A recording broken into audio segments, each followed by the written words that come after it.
तो hi friends, political science honours semester 6 major paper 15 नहीं जी 14, Ranchi university और नीलांबर पीताम्बर यूनिवर्सिटी। चलिए शुरू करते हैं। पहले सिलेबस को देखेंगे, फिर नोट्स को पढ़ेंगे। ओके, तो बता देता हूँ पहले, ठीक है। देखिए, फेस दिखा के बात करें कि आज अब ठीक लग रहा है ना। तो देखिए, ये जो पेपर है आपका मेजर पेपर 14, इसमें आपको पढ़ना है क्या, इंटरनेशनल ऑर्गेनाइजेशन यानी कि अंतर्राष्ट्रीय संगठन के बारे में। जैसे आपने यूएनओ का नाम सुना होगा, डब्ल्यूटीओ का नाम सुना होगा, ठीक है। इसी तरह के इंटरनेशनल एजेंसीज गेट के बारे में नाम सुना होगा आपने। आपने डब्ल्यूएचओ का नाम सुना होगा, वर्ल्ड हेल्थ ऑर्गेनाइजेशन, ठीक है। यूनेस्को का नाम सुना होगा, इंटरनेशनल लेबर ऑर्गेनाइजेशन का नाम सुना होगा, यूनिसेफ यूनिसेफ जो बच्चों के अधिकार के लिए लड़ता है उसका नाम सुना होगा। इन सब के बारे में आपको पढ़ना है, ठीक है। तो पहले हम लोग देखेंगे सिलेबस। आज वीडियो बनाते बनाते थक गया हूँ। अभी SKMU दुमका का भी एग्ज़ाम चल रहा है, आपका भी एग्ज़ाम चल रहा है, ठीक है। तो मैं थक जाता हूँ, इतना वीडियो बनाता हूँ। बिहान से 5 वीडियो बना चुका हूँ। सॉरी, बिहान बोल रहा हूँ, सुबह, ठीक है। बिहान मतलब होता है सुबह। तो पहले कोल्हान यूनिवर्सिटी का एक वीडियो बनाया, फिर SKMU का 2 वीडियो बनाया, फिर रांची यूनिवर्सिटी हिस्ट्री का वीडियो बनाया, अब आपका बना रहा हूँ। 5 वीडियो बनाते हैं ना, मेरा हालत ख़राब हो जाता है। चलिए, तो मेजर पेपर 14 में क्या पढ़ना है आपको, ये पढ़ना है आपको मेजर 14 में इंटरनेशनल ऑर्गेनाइजेशन। यार बहुत ज़्यादा लाइट हो जाता है। इंटरनेशनल ऑर्गेनाइजेशन, हिंदी में इसको बोलते हैं अंतर्राष्ट्रीय संगठन, ठीक है। इसमें क्या क्या है सागर भैया, ये भी बता दीजिए। तो देखिए मेरे दोस्त, एकदम छोटा सा टॉपिक, एकदम छोटा सा। सबसे पहले आपका origin and development of UNO यानी कि संयुक्त राष्ट्र संघ, united nation of organization. Light बहुत ज़्यादा है यार, 1 मिनट में इसको कम करता हूँ थोड़ा सा। चलिए, तो देखिए पहला क्या आ जाता है, ओरिजिन एंड डेवलपमेंट यानी कि उत्पत्ति कैसे हुआ यूएनओ का, यूनाइटेड नेशन ऑफ ऑर्गेनाइजेशन कैसे बना हमारा, ठीक है। यूनाइटेड नेशन, यू से यूनाइटेड, एन से नेशन, ओ से ऑर्गेनाइजेशन, UNO, हिंदी में बोलते हैं संयुक्त राष्ट्र संघ। यह कैसे बना ये जानना है। फिर आपको जानना है यूएनओ, यूएनओ के कौन कौन से पार्ट हैं यानी कि organs of UNO. United nation of organization का कौन कौन सा पार्ट है, जनरल असेंबली जिसको हिंदी में महासभा बोला जाता है, ठीक। सिक्योरिटी काउंसिल जिसको हिंदी में सुरक्षा परिषद कहा जाता है। स्ट्रक्चर एंड फंक्शन यानी कि इसका किस तरह से संरचना है, यह काम कैसे करते हैं यूएनओ, ठीक है। नेक्स्ट, उसके बाद जानते हैं आपको स्पेशलाइज्ड एजेंसी। यूएनओ की कुछ कुछ एजेंसी है, जैसे यूनेस्को, नाम सुने होंगे, जो विश्व धरोहर स्थल, ठीक है, वर्ल्ड हेरिटेज साइट घोषित करता है। WHO जो पूरे विश्व में हॉस्पिटल को स्टैंडर्डाइज करती है और दवा मेडिसिन इन सब का देखरेख करती है। यूनिसेफ, ठीक है, यूनिसेफ है एक, और ILO है, इंटरनेशनल और लेबर ऑर्गेनाइजेशन है, ठीक है। यूनिसेफ जो है ये साइंटिफिक फील्ड में आगे बढ़ने का काम करती है। ILO इंटरनेशनल लेबर ऑर्गेनाइजेशन श्रमिक संघ की सुरक्षा करती है, ठीक। फिर आपको जानना है settlement of international dispute under the UNO, ठीक है। तो जो भी झमेला होता है यूएनओ में कैसे जाता है, कैसे उसका निपटारा किया जाता है। Challenge before UNO in the 21st century यानी कि यूएनओ से पहले, जब यूएनओ नहीं बना था उससे पहले कौन कौन से चैलेंज थे, कौन कौन सी चुनौतियाँ थी। जैसे कि यूएनओ बना है 24 अक्टूबर 1945 को, ठीक। और उससे पहले सेकेंड वर्ल्ड वॉर हुआ था, आपको मालूम है, द्वितीय विश्व युद्ध 1939 से 1945। और जब द्वितीय विश्व युद्ध हुआ और दोबारा ऐसा विश्व युद्ध ना हो, इसीलिए यूएनओ बनाया गया, ठीक है। चलिए, इसका इतिहास जानिएगा, बहुत इंटरेस्टिंग है। पॉलिटिकल साइंस आप पढ़े हैं, मैं भी पॉलिटिकल साइंस का स्टूडेंट रहा हूँ, अभी भी हूँ स्टूडेंट, ठीक है। और बहुत इंटरेस्टिंग था। 12th में मैंने इस सब के बारे में बहुत डिटेल पढ़ा था। 12th में मेरा पॉलिटिकल साइंस में कितना है मालूम है, 89 नंबर आया है, 89 नंबर पॉलिटिकल साइंस में। चलिए, पॉलिटिकल साइंस की मैम बोली थी जो भी स्टूडेंट 80+ मार्क्स लाएगा, 2019 में मैंने 12th दिया था, उसको एक मोबाइल देंगे, स्मार्टफोन। तो मैं पूरा मेहनत करके पढ़ा, जब लाया मार्क्स तो बोलती है दे देंगे, टेंशन मत लो। और घंटा कुछ नहीं मिला। चलिए, तो यहाँ पे आ जाता है हमारा, यहाँ पे यूएनओ की स्थापना कब हुई, 24 अक्टूबर 1945 को यूएनओ की स्थापना होती है। यूएनओ ठीक है। 24 अक्टूबर को यूएनओ डे हर साल मनाते हैं हम लोग। अगला क्वेश्चन आ जाता है हमारा यहाँ पे, यूएनओ की स्थापना का मुख्य उद्देश्य क्या था? Why was the main objective of UNO? विश्व शांति को स्थापना, ठीक है, विश्व शांति की स्थापना। मैंने बताया कि यूएनओ से जस्ट पहले 1939 से 1945 तक सेकेंड वर्ल्ड वॉर चला और 1945 में अल्टीमेटली जापान पे 2 बम गिराए जाते हैं, हिरोशिमा और नागासाकी पे। बम का नाम था fat man and little boy, ठीक है। और दोनों बम से पूरा मालूम है जापान में अपंग बच्चे पैदा हो रहे हैं अभी तक, ठीक है। तो ये जो है फैट मैन और लिटिल बॉय बम गिराया गया। ऐसा विश्व युद्ध और कभी ना हो, इसीलिए यूएनओ को बनाया गया ताकि विश्व में शांति स्थापित की जा सके। मैं इतना इसलिए बोल रहा हूँ ताकि आप एग्जाम में आसानी से लिख पाएँ, ठीक है। अगला आ जाता है, यूएनओ की स्थापना के समय कितने सदस्य देश थे? तो यूएनओ की स्थापना के समय इसके 51 सदस्य देश थे। 24 अक्टूबर 1945 को 51 देश अपना हस्ताक्षर किया था। भारत की ओर से गए थे पंडित जवाहरलाल नेहरू, ठीक है। और भारत भी इसका अस्थाई सदस्य है, मतलब सॉरी अस्थाई बोल रहा हूँ, इसका शुरुआती सदस्य है, संस्थापक देश है, ठीक है। अभी हम लोग बात करेंगे इसके अस्थाई सदस्य के बारे में, जो कि 5 है। नेक्स्ट यूएनओ, ये जो यूएनओ है भाई साहब, ये कहाँ पे है? फोटो दिखाएंगे जरा सा, फोटो देखिएगा, चलिए फोटो दिखाता हूँ, ठीक है। यूएनओ न्यूयॉर्क में है। न्यूयॉर्क कहाँ है? अमेरिका का सबसे बड़ा शहर है न्यूयॉर्क। जैसे भारत का सबसे बड़ा शहर कहाँ है? मुंबई। लेकिन भारत की राजधानी दिल्ली है, ठीक है, नई दिल्ली है, लेकिन सबसे बड़ा शहर मुंबई है। उसी तरह से अमेरिका का सबसे बड़ा शहर है न्यूयॉर्क, लेकिन अमेरिका की राजधानी है वाशिंगटन डीसी, ठीक है। चलिए मैं आपको दिखाता हूँ फोटो न्यूयॉर्क का, ठीक है। देखिए ये है यूएनओ का हेडक्वार्टर। आप बोलिएगा बाप रे कितना बड़ा बिल्डिंग है, देख रहे हैं? जाएंगे अमेरिका? चलिए मेरे साथ, मुझे जाना है, ठीक है। तो यही है यूएनओ का हेडक्वार्टर और ये है न्यूयॉर्क सिटी, ओके। देख लीजिए, ये कॉन्फ्रेंस रूम है जहाँ पे मीटिंग वूटिंग होता है। मज़ा आया। यहाँ पे एक दिन हम भी जाएंगे और हम भी चेयरमैन बनेंगे इसका। अभी इसके चेयरमैन है एंटोनियो गुटेरस, ठीक है। जब हम चेयरमैन बनेंगे ना तो भारत के इसको परमानेंट मेंबर बना देंगे और आप सभी को इनवाइट करेंगे आइएगा आप लोग भी, ठीक। स्पेशल इनविटेशन कार्ड देंगे। देखिए सभी देशों का झंडा यहाँ पे लहराता है, भारत का भी झंडा है, जितना भी मेंबर कंट्री है इसका, ठीक है। और ये यूएनओ का बाहर का परिसर है, बालकोनी यहाँ पे। अरे स्विमिंग पूल भी है यार। ये यहाँ पे क्या हो रहा है? सालसा हो रहा है। चलिए हालांकि जो भी है, तो देख लिए ये यूएनओ का हेडक्वार्टर है जो कि न्यूयॉर्क में स्थित है, ठीक। और ये सब कौन है? तो ये यूएनओ के जो चेयरमैन रह चुके हैं, ठीक, फेमस व्यक्ति। चलिए अब हम लोग काम की बात करते हैं। तो यूएनओ देख के आपको मज़ा आया होगा ना। इस टॉपिक का मुख्य उद्देश्य यही है, यूएनओ को समझना। रियल लाइफ में आपने यूएनओ का बिल्डिंग देख लिया, ठीक है। तो यूएनओ कहाँ पे है? यूनाइटेड स्टेट ऑफ अमेरिका, यानी कि अमेरिका देश में है इसका हेडक्वार्टर, ठीक। चलिए आगे देख लेते हैं। अगला है यूएनओ चार्टर कब बना? ये चार्टर क्या होता है? चार्टर मतलब संविधान। चार्टर का पर्यायवाची शब्द क्या है? संविधान।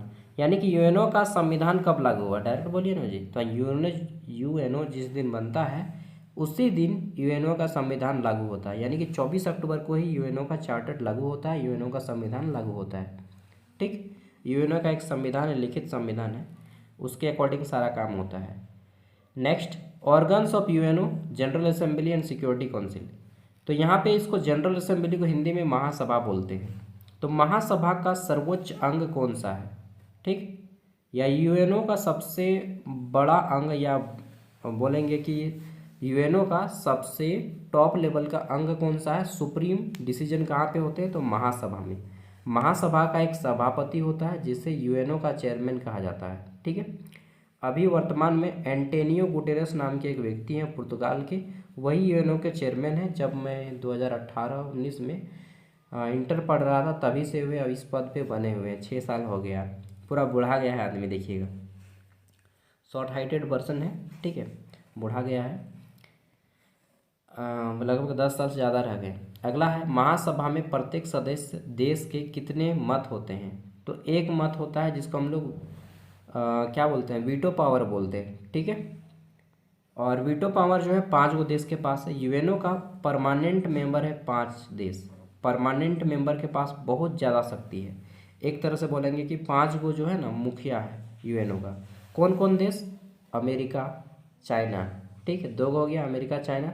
तीसरा है रूस, ठीक, अमेरिका चाइना रूस। चौथा कौन है? तो ब्रिटेन। पांचवा कौन है? फ्रांस। और भारत गया भाड़ में। भारत विश्व का सबसे बड़ा most populated country in the world, ठीक है, और यह यूएनओ का परमानेंट मेंबर नहीं। समझ रहे हैं? इतना बड़ा आबादी वाला देश, हमारे पास विश्व का सबसे बड़ा युवा है। क्या करता है? गवर्नमेंट जॉब का तैयारी करता है। क्या करता है युवा? गवर्नमेंट जॉब का तैयारी में लगा है। यार जिस देश का युवा गवर्नमेंट जॉब का तैयारी करेगा उस देश को इसी तरह से फेंका जाएगा।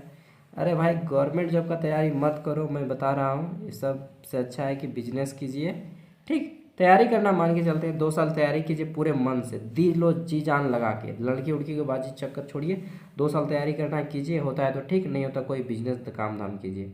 वैसे भी आप लोग सेमेस्टर 6 में पहुँच गए हैं, कोई ना कोई काम करना ही पड़ेगा, ठीक है। तो सबको 21 साल प्लस हो चुके हैं। मैं तो कहूँगा गवर्नमेंट जॉब का तैयारी मत कीजिए, फिर भी करना है तो 2 साल तैयारी कीजिए, होता है तो ठीक, नहीं तो बिजनेस पे आ जाइए। अल्टीमेटली हमारा देश बिजनेस से ही आगे बढ़ेगा, ठीक है। भले किसी को बुरा लगता हो, लग सकता है भाई, ये गवर्नमेंट जॉब का तैयारी मैं नहीं करने बोलता हूँ, ठीक है। सक्सेस रेट 1% है, आपको मालूम है, फिर भी कुछ लोग पागलों की तरह लगे रहते हैं। लगो लगो, लेकिन 2 साल लगो, होता है तो ठीक, नहीं तो धक्के मार कर निकलो उस रास्ते से और कोई अपना स्वतंत्र रास्ता चुनो जिसपे आपके मेंटल प्रेशर ना हो, ठीक है। सुरक्षा परिषद के अस्थायी सदस्यों की संख्या कितनी है? 5। पांचों देशों का मैंने नाम बता दिया आपको, ये अस्थायी सदस्य देश है, ठीक है। इस देश के युवा गवर्नमेंट जॉब के पीछे नहीं भागता है, वहाँ का युवा ट्रेड करता है, स्टार्टअप करता है, बिजनेस करता है, ठीक है, अपने हाथ का कोई स्किल कला पे ध्यान देता है। भारत जैसा ये देश का युवा गवर्नमेंट जॉब के पीछे भाग रहा है, सरकारी नौकरी करेंगे, घंटा करेगा तो सरकारी नौकरी। चलिए आगे देख लेते हैं। सुरक्षा परिषद का मुख्य कार्य क्या है? What is the main function of security council? तो सुरक्षा परिषद का मुख्य कार्य क्या है? अंतर्राष्ट्रीय शांति को बनाए रखना। सुरक्षा परिषद का मेन काम क्या है? कि इंटरनेशनल पीस को बनाए रखना, ठीक है। और आगे बढ़ते हैं, नहीं बोलना चाहूँगा, गवर्नमेंट जॉब का तैयारी भी किस लिए करते हैं? ताकि अच्छा मेरा क्या हो, अच्छा लड़की मिले ना, इसलिए नहीं कि मुझे देश का सेवा करना है, इसलिए क्योंकि मैं अच्छा धनी व्यक्ति बनूं, ठीक है। एक लालच रहता है कि मेरे पास इतना पैसा आएगा, ठीक है। अरे भाई वो लालच, समझ रहे हैं, वो लालच जो है ना आपको देश को बर्बाद कर रहा है। और जितना ज़्यादा टाइम बर्बाद कीजिएगा गवर्नमेंट जॉब के पीछे, उतना ही आप क्या बोलेंगे, हमारा देश पीछे होता जाएगा। तो फिर भी मैं बोला कि अगर तैयारी उसी को करना चाहिए जो सुपर इंटेलिजेंट हो, बहुत ज़्यादा फास्ट हो, या फिर तैयारी भी कर रहे हो तो 2 साल टाइम दीजिए, उससे ज़्यादा टाइम मत दीजिएगा दोस्त प्लीज़। आपका समय बहुत ज़्यादा कीमती है हमारे देश के लिए, ठीक है। मैंने गवर्नमेंट जॉब का तैयारी करना छोड़ दिया है, अब मैं अपने फील्ड में आगे बढ़ रहा हूँ, एक ही फील्ड है, ठीक है। चलिए, तो अपने अपने फील्ड के इंटरेस्ट जिसमें आप योग्य हों उस फील्ड में आगे बढ़ें। ऐसा नहीं कि मुझे भी बनना था, ये रियलिटी बता रहा हूँ, मैंने भी आईएएस का एग्ज़ाम लिखा है, ठीक है। 2 साल मैंने तैयारी किया, आईएएस का दिया है, बहुत सारा एग्ज़ाम दिया है, जेपीएससी भी पीटी क्लियर किया था, मेंस नहीं क्लियर किया, छोड़ दिया। सीजीएल मालूम है, सीजीएल में मात्र और 4 क्वेश्चन मेरा सही होता ना, 4 या 5 क्वेश्चन, तो झारखंड सीजीएल में मैं भी सिलेक्टेड था, 484 नंबर आया था, ठीक है। और 502-3 नंबर से उठा रहा था ओबीसी में। कट ऑफ तो रिलीज ही नहीं किया, घोटाला हो जाता है झारखंड का वैकेंसी में। चलिए छोड़िए ये सब बात, तो गवर्नमेंट जॉब का तैयारी मैं करना छोड़ दिया हूँ, अब मैं सिंपल फोकस किया हूँ अपने वे पे आप लोग के पढ़ाने के ऊपर, ठीक है। तो इसलिए मैं बोल रहा हूँ दोस्त, माफ़ कीजिएगा मैंने आपको इतना लंबा समय लिया, क्योंकि सेमेस्टर 6 का आप कंप्लीट हो जाएंगे, बहुत से लोग इधर उधर करेंगे, इससे अच्छा है कि कोई ना कोई बिजनेस कीजिएगा। चलिए सॉरी इतना ज़्यादा टाइम लिया। वीटो का अधिकार किस अंग से संबंधित है? वीटो पावर जो है सुरक्षा परिषद से संबंधित, जब किसी देश पे अटैक करना होता है तो सभी 5 देश जो मैंने बताया अस्थाई देश, वो 5 अस्थाई देश मिलके कोई ना कोई निर्णय लेते हैं। कौन कौन है और एक बार नाम बताइए? चीन है, अमेरिका है, रूस है, चीन अमेरिका रूस, ठीक, 3 बड़ा देश, 2 छोटा देश है ब्रिटेन, और कौन? ब्रिटेन, और दूसरा है आपका फ्रांस। यार भारत को एक मेंबर बनाना चाहिए, इतना बड़ा देश है, ठीक है। आगे देख लेते हैं, नेक्स्ट अगला जाता है यूनेस्को का मुख्य उद्देश्य क्या है? तो यूनेस्को का फुल फॉर्म भी होता है united nation education for scientific and cultural organization. क्या क्या बताएं? United nation of education scientific and cultural organization, ये यूनेस्को का फुल फॉर्म होता है। यूनेस्को का मुख्य काम है शिक्षा, विज्ञान और संस्कृति का विकास करना पूरे विश्व में, ठीक है, across the world, across the pan international. Next, WHO का मुख्यालय कहाँ पे? तो डब्ल्यूएचओ यानी कि वर्ल्ड हेल्थ ऑर्गेनाइजेशन, जिसको हिंदी में विश्व स्वास्थ्य संगठन बोलते हैं, ठीक है। कब बनाते हैं विश्व स्वास्थ्य दिवस? 8 अप्रैल ना, 8 अप्रैल को मनाते हैं। और इसका हेडक्वार्टर जिनेवा में है। जिनेवा कहाँ पे? स्विट्जरलैंड का एक बड़ा सा शहर है जिनेवा, बहुत खूबसूरत है, ठीक है। स्विट्जरलैंड भी जाना है मुझको, आप लोगों को भी ले जाएंगे, वीडियो दे देंगे वहाँ से। यूनिसेफ मुख्य रूप से किसके लिए कार्य करता है? तो बच्चों के कल्याण के लिए काम करता है। आपने नाम सुना है एनजीओ, एनजीओ जो होता है, ठीक है, नॉन गवर्नमेंट ऑर्गेनाइजेशन, ये एनजीओ का फुल फॉर्म होता है। तो एनजीओ सब में जो है ना यूनिसेफ के द्वारा फंड रिलीज किया जाता है, फंड दिया जाता है, ठीक है, ताकि गरीब बच्चों को, अनाथ बच्चों को वो परवरिश कर सके, यूनिसेफ, ठीक है। यूनाइटेड नेशन, इसका फुल फॉर्म होता है यूनाइटेड नेशन इंटरनेशनल चाइल्ड, क्या है जो इसी तरह से फुल फॉर्म होता है, ठीक है। और लास्ट में आता है फंड, ठीक है। तो यूनिसेफ जो है बच्चों के अधिकार के लिए और बच्चों के कल्याण के हित में पूरे विश्व में काम करती है और एनजीओ वगैरह को फंड भी रिलीज करती है। आईएलओ की स्थापना कब होती है? आईएलओ मतलब इंटरनेशनल लेबर ऑर्गेनाइजेशन, ठीक है, विश्व श्रमिक संगठन इसे हिंदी में बोलते हैं, और विश्व के सबसे पुराने संगठनों में से एक है। 1919 में स्थापना होती है। 1919 जब भारत में जालियांवाला बाग हत्याकांड हुआ था, उस टाइम पे इसकी स्थापना होती है, ठीक है। और इसका मुख्यालय कहाँ है? तो इंटरनेशनल लेबर ऑर्गेनाइजेशन का मुख्यालय है कहाँ पे है जी? फ्रांस, नहीं नहीं नहीं नहीं, रोम में है, रोम, इटली की राजधानी रोम में है। 1 मई को विश्व श्रमिक दिवस मनाते हैं। श्रमिकों के अधिकार की रक्षा करती है यूएन आईएलओ। अगला जाता है अंतर्राष्ट्रीय विवाद। अंतर्राष्ट्रीय विवादों के शांतिपूर्ण समाधान का प्रमुख साधन क्या है? What is the main means of peaceful settlement of dispute? तो वार्ता मतलब बातचीत, बातचीत के जरिए दो देशों के बीच जो भी झगड़ा है उसको सुलझाया जाता है, ठीक है। ऐसा बोला गया है, वास्तव में ऐसा कुछ नहीं होता है। वास्तव में जिसके पास पावर है, जिसकी लाठी उसकी भैंस होता है, ठीक है। आपने रूस और वो जो भी था, मैं नहीं नाम बोलूँगा, यूट्यूब रिस्ट्रिक्शन लगाया है कि नाम बोलने में, ठीक है। तो हम लोग को लिख दिया है, ईमेल आया था, ठीक है, कि जो वॉर हो रहा था ना उसके बारे में आप कुछ नहीं बोलिएगा यूट्यूब पे। चलिए, तो नहीं बोलूँगा। देखिए, कुल मिला के बात इतना है कि यूट्यूब का पूरे वर्ल्ड में अमेरिका का प्रभुत्व चलता है एक तरह से, भले आप माने या ना माने। अमेरिका का, रूस का, चाइना का, ये जो 3 गो देश है ना, पूरे वर्ल्ड में अपना प्रभुत्व जमाए हुए हैं। शायद आपको मालूम नहीं है, अमेरिका सबसे टॉप लेवल पे प्रभुत्व जमाया है पूरे वर्ल्ड में, ठीक है, अक्रॉस द वर्ल्ड। यूट्यूब किसकी का है? अमेरिका का ही नहीं चाहिए। कैलिफोर्निया में अमेरिका का एक बहुत बड़ा शहर है कैलिफोर्निया, वहीं पे यूट्यूब का हेडक्वार्टर स्थित है। हालांकि यूट्यूब का जो सीईओ है नील मोहन, वह एक भारतीय हैं, ठीक है।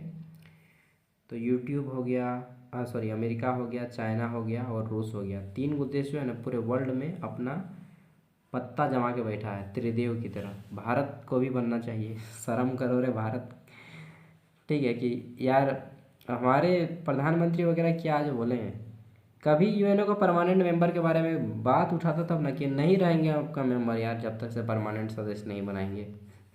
हम तो मेंबर हटा देते कि नहीं बन, परमानेंट मेंबर भारत को बनाइए, नहीं तो हम नहीं बनाएंगे यूएनओ का मेंबर। इतना बड़ा देश और इतना परमानेंट मेंबर नहीं बनाइएगा हमको, आए। नेक्स्ट, मध्यस्थता, ठीक है, यानी कि एट्रीब्यूशन, क्या है, आर्बिट्रेशन, ठीक है। आर्बिट्रेशन का अर्थ क्या है? What is meant by arbitration?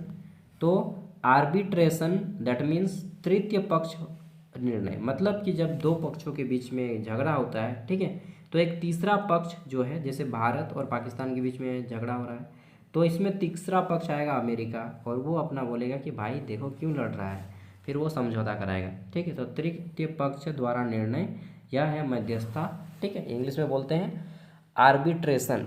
ये वर्ड मैं फर्स्ट टाइम पढ़ा, नेक्स्ट ICJ, ये क्या होता है ICJ? International chief of justice, ठीक है। तो अंतर्राष्ट्रीय क्या बोलते हैं उसको, न्याय, ठीक है, एंड जस्टिस। इंटरनेशनल चीज क्या बोलते हैं, CUJ का, सॉरी CJI, क्या जो नाम है इसका यार भूल जा रहा हूँ। तो अंतर्राष्ट्रीय न्यायालय जो है, इंटरनेशनल कोर्ट, वह कहाँ पे, द हेग में, ठीक है। नीदरलैंड का शहर है द हेग, वहीं पे अंतर्राष्ट्रीय न्यायालय का मुख्यालय है। जब दो देशों के बीच में झगड़ा होता है तो वह मामला जाता है इंटरनेशनल कोर्ट में, ठीक है। तो वह कहाँ पे है, हेग में। हेग नीदरलैंड का एक शहर है। नेक्स्ट अगला जाता है, UNO चार्टर्ड का कौन सा अध्याय विवाद समाधान से संबंधित है? तो अध्याय 6, यानी कि UNO का जो संविधान है उसके कौन से पार्ट में न्याय के बारे में बताया गया है, विवाद का निपटारा कैसे किया जाए। तो जो संविधान है यानी कि चार्टर्ड है उसके अध्याय 6 में बताया गया है, ठीक है। UNO के समक्ष सबसे बड़ी चुनौती क्या है, वैश्विक शांति। आतंकवाद किस प्रकार की समस्या है, तो वैश्विक समस्या है। जलवायु परिवर्तन विश्व की 21वीं सदी की एक बहुत बड़ी समस्या है। नेक्स्ट, सुरक्षा परिषद की मांग क्यों हो रही है, तो सुरक्षा परिषद सुधार की मांग हो रही है, प्रतिनिधित्व की कमी, और भारत का प्रतिनिधित्व की यहाँ पे नहीं है, ठीक है। भारत प्रतिनिधित्व नहीं है, ये चीज़ मुझे ना बहुत बुरा लगता है। मैं जब पढ़ा था 2019 में इंटर में, तभी मैं सोचा था यार कि गजब, भारत इतना बड़ा देश, जान के शौक हो गया था कि भारत को परमानेंट मेंबर नहीं बनाया गया। फ्रांस जो कि एक छोटा सा देश है, पिद्दी सा देश है, ठीक है, ब्रिटेन एक पिद्दी सा देश है, उसको बनाया गया परमानेंट मेंबर। जवाहरलाल नेहरू उस टाइम पे मालूम नहीं कैसा रिप्रेजेंट किए थे हमारे भारत को यार कि परमानेंट मेंबर नहीं बना पाए। शरणार्थी समस्या किससे संबंधित है, ठीक है, तो यह मानवाधिकार से संबंधित है, मानवाधिकार। इंटरनेशनल ह्यूमन राइट्स डे 10 दिसंबर को मनाया जाता है, ठीक है। अब 5 मार्क्स वाले क्वेश्चन आते हैं यहाँ पे। संयुक्त राष्ट्र संघ की उत्पत्ति पृष्ठभूमि की व्याख्या कीजिए। तो संयुक्त राष्ट्र संघ, मैं अब अपना फेस हटा देता हूँ, ठीक है। तेरे बिना जिंदगी से सिकवा तो नहीं, सिकवा नहीं, सिकवा नहीं, तेरे बिना जिंदगी थी लेकिन।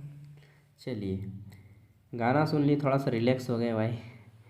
अगला जाता है, संयुक्त राष्ट्र संघ की उत्पत्ति मूल कारण क्या था, विश्व में शांति स्थापित करना। आप लिख सकते हैं कि द्वितीय विश्व युद्ध हुआ था, उसमें जापान पे बम गिराया गया, उसके बाद विश्व जो है ना पूरा डर गया, सहम सा गया, ठीक है। प्रथम विश्व युद्ध के पश्चात राष्ट्र संघ बना। प्रथम विश्व युद्ध कब हुआ, 1914 से 1918 चलता है प्रथम विश्व युद्ध, और उसी समय प्रथम विश्व युद्ध के बाद ही राष्ट्र संघ बना, जिसको इंग्लिश में लीग ऑफ नेशन कहते हैं, ठीक है।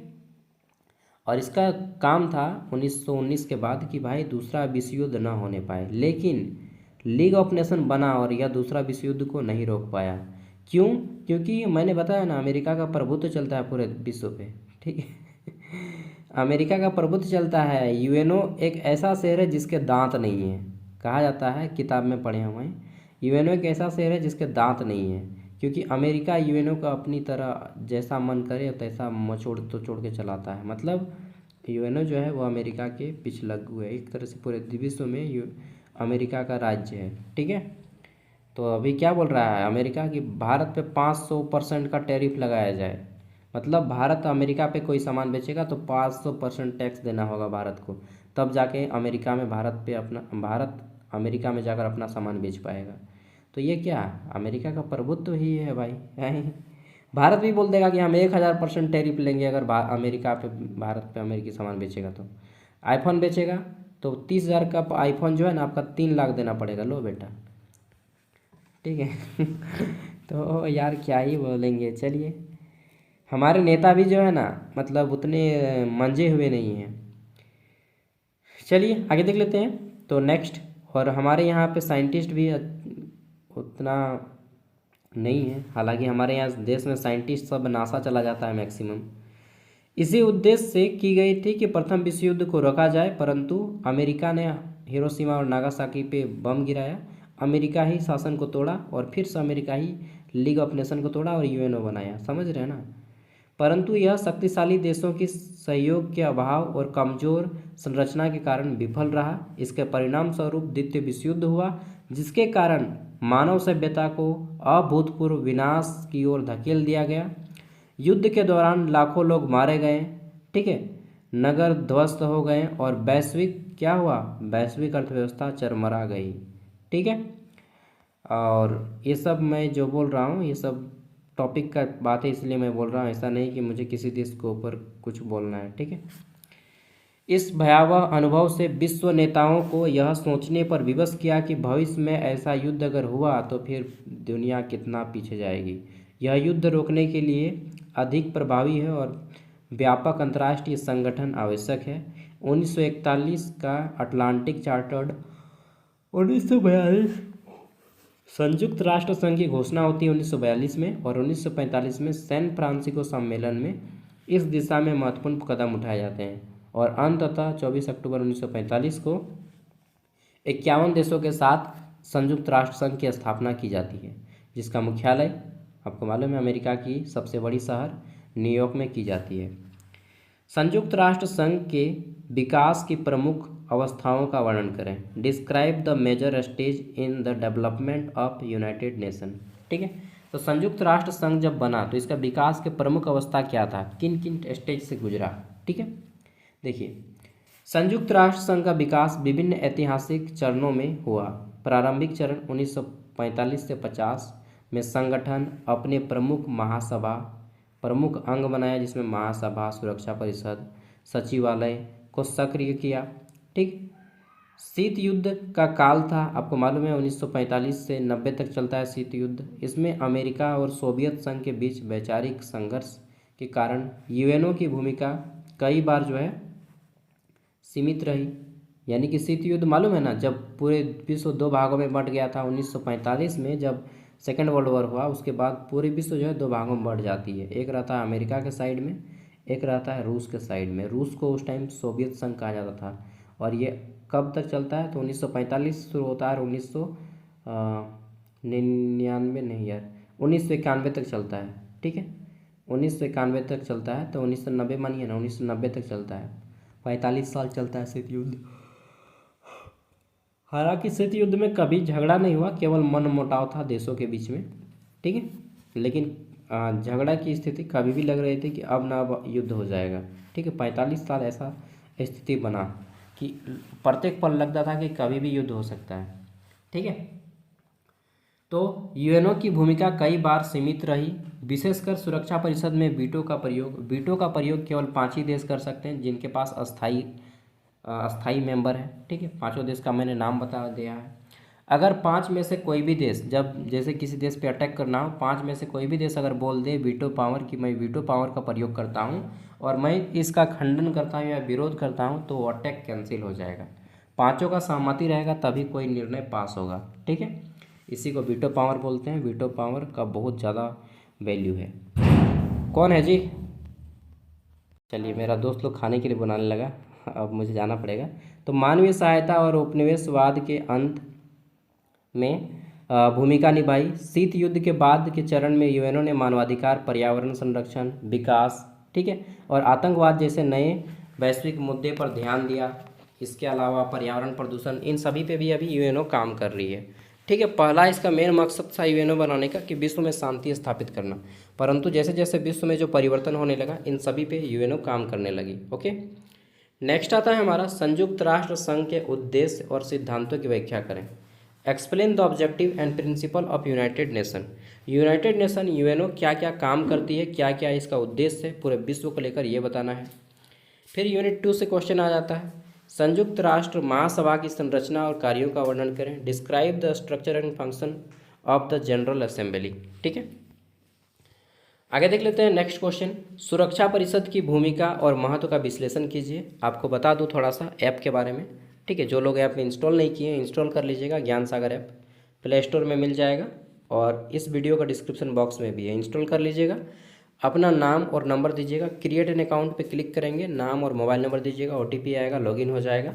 फिर ऑल कोर्स में जाएंगे। कहाँ पे जाएंगे? ऑल कोर्स में। थोड़ा सा बता देता हूँ, देखिए ज्ञान सागर ऐप है ये, पहले 5 स्टार रेटिंग भी मार दीजिएगा यार ठीक है।